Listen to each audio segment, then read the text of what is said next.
The streaming community is at the worst state it's been in since it first started rising in popularity, and the reason is not as obvious as you think it is. And then my observations.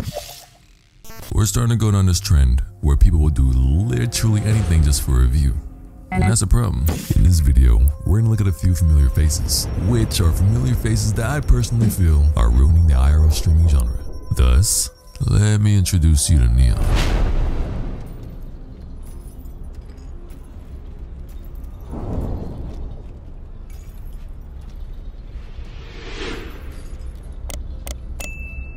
Who was not only grown off exposure from Aiden Ross, but through his desperation for attention. See, Neon is what anyone would label as a controversial streamer, whether if it was from faking his death, treating women horribly, friend, who the is this Neon? To staging himself getting jumped, to selling his soul. To me, bro. I'm stuck in LA with this demonic shit. I already sold my soul. It's done, and it's your. But ultimately, he utilizes a formula that seems to be what's growing the average kick streamer. But for those who lived under a rock for the last 10 years, we'll call it the clout chasing formula. Thus, Neon is what I would call a professional clout chaser, for being a person whose intent is to become famous through foolish, degrading, or dangerous means. Clips of his interactions with women were him often putting on a facade in which he is direct, bold, and confident. The unfortunate part is that the audience fell in love with this personality that Neon presented, but unsurprisingly, not everyone thought this was fake, including this woman. You look crazy. I don't want to talk to you. I look crazy. Have you seen yourself? What the f? Which brings me to the next point, that while he dehumanizes women, it's fairly odd that he's dating a woman with the background of the women that he degrades, thus bringing his girlfriend Sam into the equation. Whether it's the drama of her sleeping with other men, or her getting upset with how Neon acts, it's a publicly toxic relationship that fits his image he's created for himself perfectly, contributing to yet another trend that I first took notice from Danny Duncan, that carefree mentality that you're starting to see your favorite YouTubers have. But this isn't always the case. I took some time to also analyze other creators like Kai Cenat, who's one of the better carefree content creators. His carefreeness normally comes with his energetic personality, but that also doesn't come with pissing others off or dehumanizing other people. That's the carefree mentality that I'm talking about. And a lot of people have trouble adopting that personality, such as people like Johnny Somali.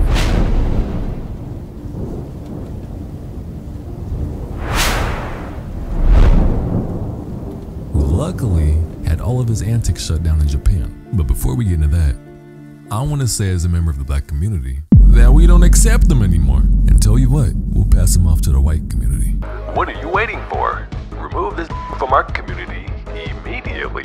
Johnny Somali is another creator built off the mix between the prank niche and the clout chasing niche. Yeah, he mainly is known to terrorize the public in Japan.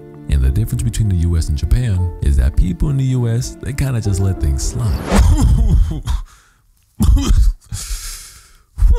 The most that people might do when interacting with a streamer is stream snipe them with swatting, and while it unfortunately ended bad a few times, the people overseas are ruthless. Out in Japan, they are a f**k around and find out community, because you can see on multiple occasions that Japan's often avenging their own community that Johnny attacked. Johnny was known to be very racist and rude to Japanese people in their own country, often harassing them by bringing up Hiroshima and Nagasaki,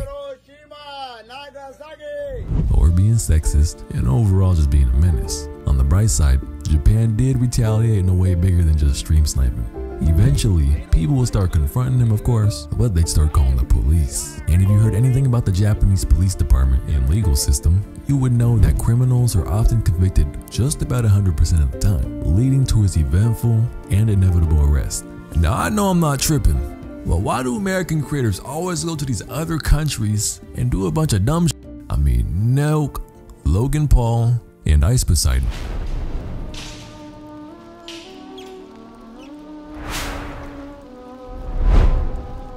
Who's on a bit different of a level compared to the other creators. I wouldn't say he personally technically terrorized the community, but rather he's just a bit too carefree. Paul started off playing RuneScape and even managed to garner a decent community off his gameplay, but it wasn't until he turned to IRL streaming in which he really started growing. And at first, his IRL streams were pretty good, but he had a long history of getting banned. On the brighter side, his first couple bans were for more carefree things like revealing a phone number on stream. But speaking on what set Paul apart from the rest were two things.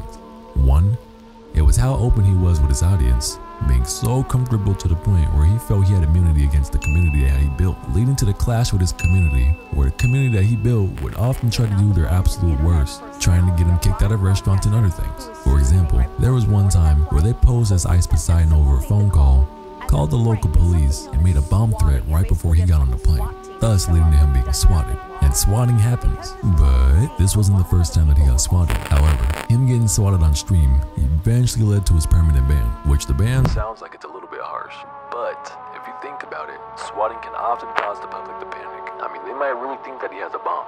Same with police presence, especially the FBI. But the second point is actually his community.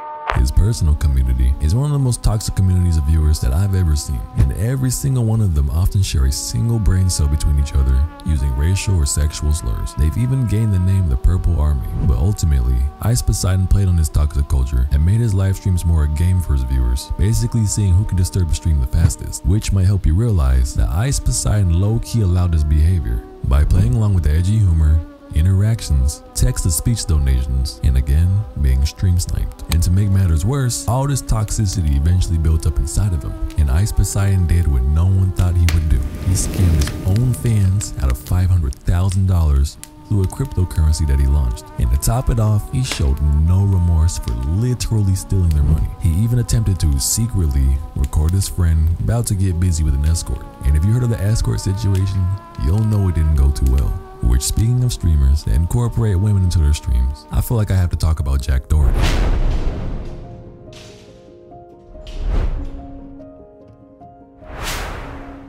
Now, the crazy part about Jack is that he rose to fame a bit differently from everyone else on the list. I guess, yeah, him and Neon were both similar when it comes to playing games, but Jack, he was hitting all the trends on the head, doing things like marker and bottle flips, doing public pranks, or playing fork knife. Now, I'm gonna start off by giving him his props, because he grew quite a bit, and he deserves his fame. He grinded for it, as did everyone else on this list. But I think the problem I see with him began when he got viral exposure at a young age. I mean, going viral can be a curse, because getting a taste of that exposure at such a young age can leave you chasing that feeling, thus leading to his prank era, in which every thumbnail had an arrow or circle of some sort. See, Jack was killing it, but what he had obviously wasn't enough to him, and now he sadly fell into a more toxic presentation of himself, which you can tell all started when he was featured on the Dr. Phil show, in which his brother called him out for his pranks that he was doing. And from there, Jack did kind of stop the pranks, but it led to his current yet unfortunate image where you can catch streams of him partying with girls, or for better words, taking advantage of their emotions when they're drunk, promoting toxic culture, and overall just doing a bunch of goofy stuff just for content. And no disrespect to creators like Phantom, but if you want me to be honest, you want to know how you made it in toxic culture? That's if you get featured on one of two podcasts, Fresh and Fit and No Jumper. Taking advantage of women when they're drunk is a trend I'm starting to see a little bit more often, and it's kind of making me uncomfortable. And they often use women to dehumanize them or just for personal gain. But I'll admit, I respect that Jack and the other creators are making money. I just don't respect how they're doing it. And every single one of these creators, well, they're falling off in views, and they've been arrested multiple times. We're witnessing their antics finally come to an end, which this new form of IRL streaming is developing a new culture across content that honestly is a bit unsettling. And the distance that people are willing to go in order to get attention and a view is a bit too much in my personal opinion. Yeah, maybe I'm just too old to consume this type of content. Maybe I'm a boomer. But again, I personally just can't respect that. And at the end of the day, you're simply just a puppet to your audience, willing to get that next bit of content through any means necessary. Kind of like these prank channels. To watch this video to see exactly how prank channels are in the same situation.